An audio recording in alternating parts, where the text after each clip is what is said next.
Right, ladies and gentlemen, welcome to the Elimination Chamber 2015 review.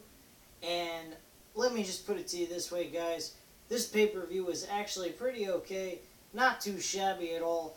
There was a few moments in this pay-per-view that kind of absolutely stunk, but there were some good moments as well. Most of all, that stand out was Kevin Owens and John Cena. That match was unbelievable. Great non-stop action, back and forth.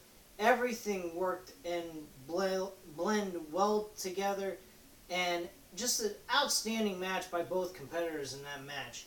But I'm going to go through match after match, go through a little bit of things that occurred in these matches that I remember off the top of my head, and give you my viewpoint and opinion about it, as well as my rating on each one of the matches that are in this pay-per-view. So, starting off, we actually had an Elimination Chamber match for the WWE Tag Team titles.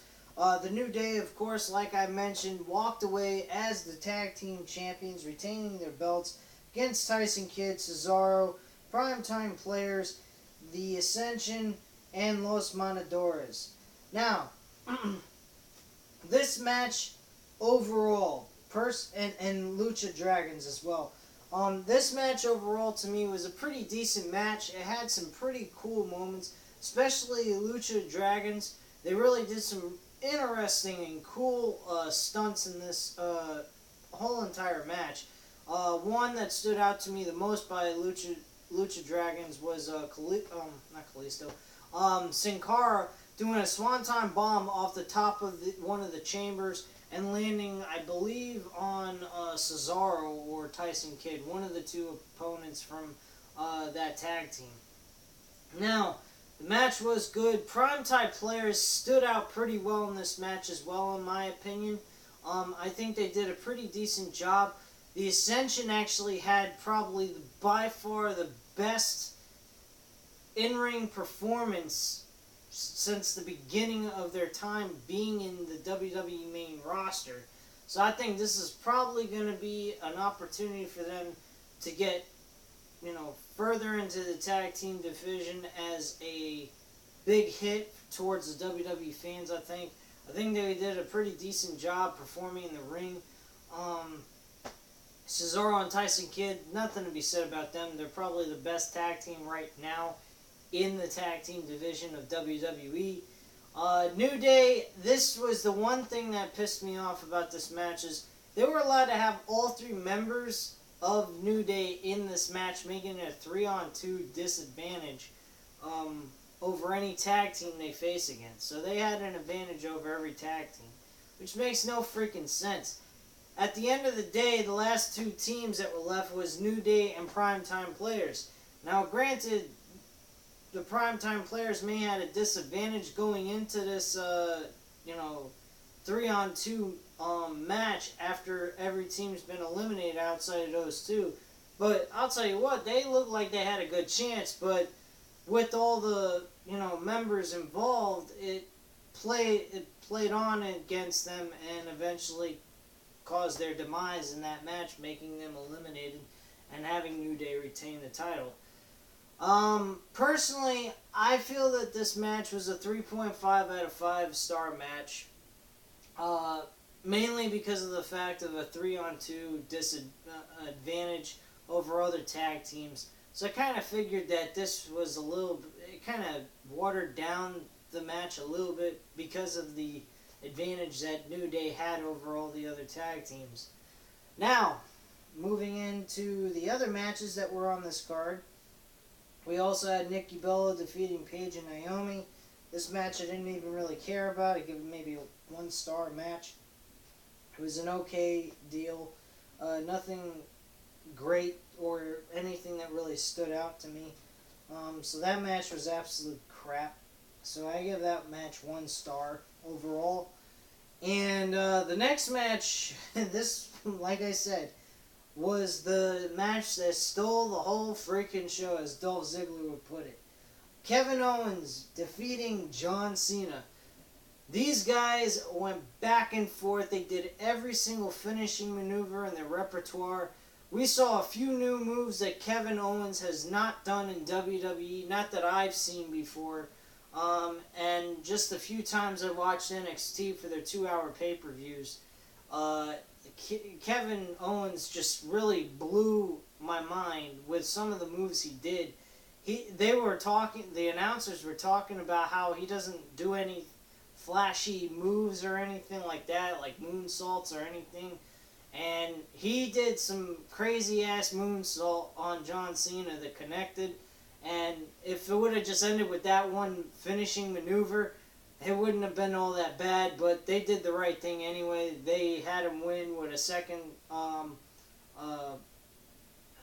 of those shoot-up powerbomb maneuvers. I didn't remember what they called that maneuver, but yeah, he basically shoots him up in the air, catches him, and power bombs him. But the match itself was overall a classic. I give it a 5 out of 5 stars. This was the match of the year, I personally feel. I think this match it'll be very hard for any match to outdo this match. I don't think that any match will be better than this. This match was outstanding, well put together, very smooth. They seemed to know what they were doing in the ring with each other, and they looked like they really planned the whole entire match out very well with each other, just based on how the match all came together for the WWE audience. John Cena, he did all his normal tricks in this match, but he was still exciting at the same time. He actually brought back that top rope leg drop on his opponent of Kevin Owens, so that was something new to see. That he hasn't done that in a long while, so that was kind of interesting. He hasn't used a springboard stunner yet in a while either, so that was kind of cool as well. So John Cena and Kevin Owens brought out some maneuvers they either have used in the past but haven't used in a while, or brought about some new moves that they haven't done in forever, like they've never done it before. So overall, this match was the show stealer. I give it 5 out of 5 stars, hands down. There ain't no way you could look at this any differently. Next match is Neville versus Bo Dallas. Of course, Neville defeating Bo Dallas. I predicted this match to be the case. If they would have chosen Bo Dallas in this situation, I think they pretty much would have been hurting Neville really badly in this situation with this match. The match was okay. I mean, like I said, 2.5 out of 5 stars. I was kind of predicting that's what I would give it anyway, and that's pretty much what it came out to be. Maybe a 3 out of 5 stars possibly, but nothing really all that great that happened in this match. I mean, there were some good things done by Neville, but Bo Dallas is not a very good wrestler. He's not a guy that's going to impress the audience. He's not a guy that's going to do anything tremendous in the ring. He's just a pretty standard, bland wrestler, and when you get like that, you might as well just go to TNA, personally, in my opinion. That's where I think they should put Bo Dallas at this point, because he absolutely sucks. That match, again, 2.5 out of 5 stars. The next match, the Intercontinental Championship in the Elimination Chamber. The second Elimination Chamber match of the night. This match was kind of dull at some points and kind of not so dull. Basically, once they got their first 3 eliminations, and they just had Sheamus, Dolph Ziggler, and Ryback, the match got more interesting. The fans seemed more into the match itself. And I was shocked. Really, I was personally shocked by this match that Ryback was able to walk away as the Intercontinental Champion and, again, put on a decent match, especially once it came down between him and Sheamus. Those two really did a well job with each other. I personally think that eventually they need to put these two guys together in a one-on-one match for the Intercontinental Championship and give the audience a good pay-per-view match between these two guys, because I think they could put on a really good show at one another. Overall, I mean, the match itself was just pretty basic. There was nothing too hardcore about it. It might as well should have been just a regular match by elimination. I'd give it a 3 out of 5 stars. If I wanted to be a little bit harsh, I'd give it a 2 because of the less extreme it was. I mean, it wasn't that extreme. There was nothing that crazy about it. Mark Henry, by the way, also replacing Rusev. That was a joke and a half. I heard rumors that they might have been on No DQ, that they might be using Bray Wyatt to replace him. And I think that would have been a whole lot better move than fucking Mark Henry, for God's sakes. That's just a fucking joke. But it didn't matter anyway. He was eliminated really quickly. I think it was second.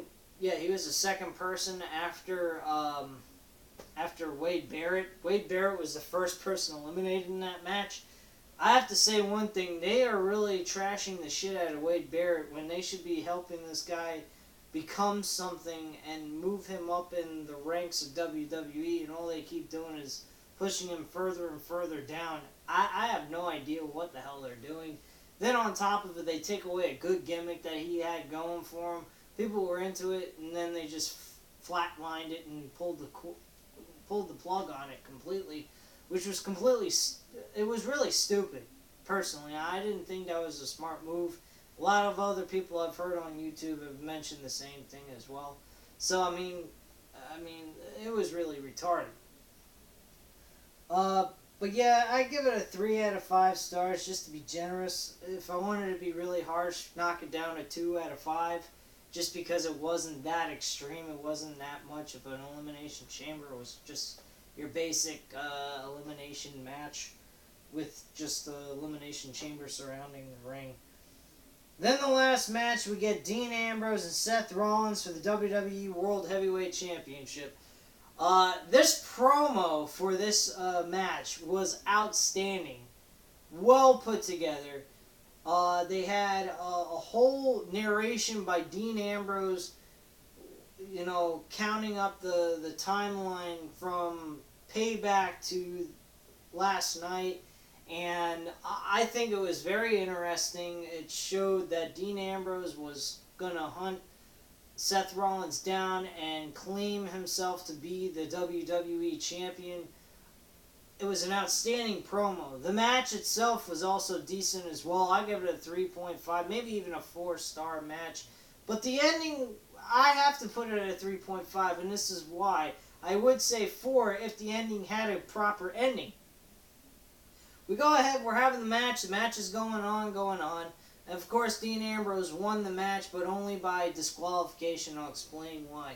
Seth Rollins takes the referee, hits Dean Ambrose with the referee, throws the referee into Dean, and the referee's knocked out. Okay, this sounds a little like Stone Cold versus Kurt Angle from SummerSlam 2001. Only one problem.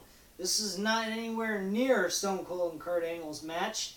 But that's what they're trying to rip off, in my opinion, with a little bit of a twist. So we go ahead. That happens. Dean Ambrose hits his Dirty Deeds maneuver of a DDT, double arm DDT, pins him, referee's out. We've seen this moment happen time and time again. I thought that the referee was going to come down, he was going to count to 2, and then he was going to kick out. But instead, he counted to 3. I was like, holy shit, Dean Ambrose is the World Heavyweight Champion. Things are going great. I go out to grab something to drink, and then I come back and I'm seeing Seth Rollins carrying around the championship. I'm completely confused by all of this. And then I realized, or found out actually, I should say, that the referee who got knocked out declared the match to be a disqualification on Seth Rollins.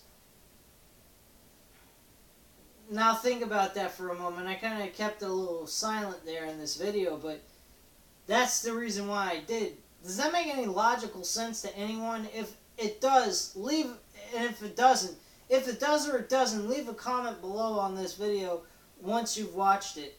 Because personally, it don't make any sense to me. Honestly. The referee that came into the ring could have went ahead and said, "You're disqualified, Seth. This match is over." Dean Ambrose wins, but doesn't win the championship.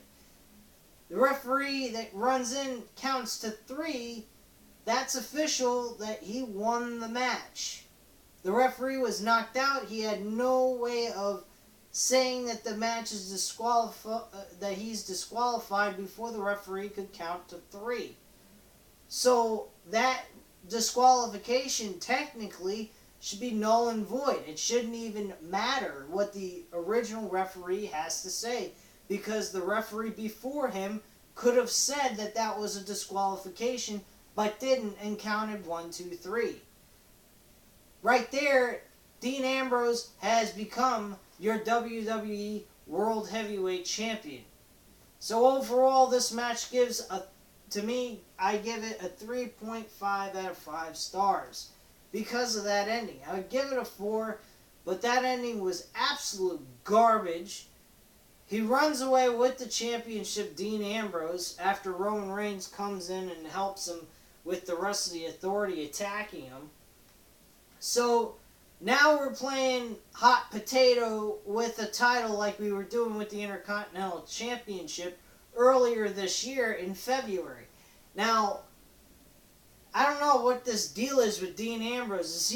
Are they making Dean Ambrose out to be this guy who just steals championships, but he's never declared a champion? I mean, come on here. This is insane. This is completely absurd and retarded. So, overall, I think Dean Ambrose should have been walking away the champion. I mean, you pin him 1, 2, 3. That should be the end of that. That's the ref's decision. He never declared it a disqualification until after the fact with the original referee who reffed the match. So that was complete bullshit. That call should be null and void. Shouldn't even matter. It shouldn't matter what the first call was, and that was a 3 count. And that means that Dean Ambrose was the World Heavyweight Champion because he had Seth Rollins' arm and shoulder pinned to the mat. 1, 2, 3. So, overall, this pay-per-view was okay. It was okay. Was it better than Payback? A little bit even. I'd say it was kind of even. But I'd give it a little bit more to Elimination Chamber just because of John Cena and Kevin Owens. Those two guys put on a great match together. And they're going to have a rematch at Money in the Bank, which is going to be even more exciting. It might be better than the Elimination Chamber match, or it might be equally or the same as the Elimination Chamber match from their first match that they had. But overall, I give this pay-per-view pretty much a 3.5 out of 5 star. It was an average show. It wasn't nothing outside of the Kevin Owens John Cena match to go, oh my god, over. Maybe except for Dean Ambrose and Seth Rollins, but in a more negative manner instead of a, yay, this was awesome kind of thing. But he ran away with the championship belt, which makes no fucking sense. But hey, I guess WWE looks at it this way. Who cares about making logical sense and being intelligent? We like to insult our audience's intelligence instead. But anyway, at this point in time, I'd like to hear from you guys. Leave your comments and opinions down below. I'll be more than happy to answer back or reply back to any of the comments or opinions that you guys might have, because I love to interact with my audience. And don't forget to hit that subscribe button, and I hope you enjoyed watching the video. You guys have a great night. Bye.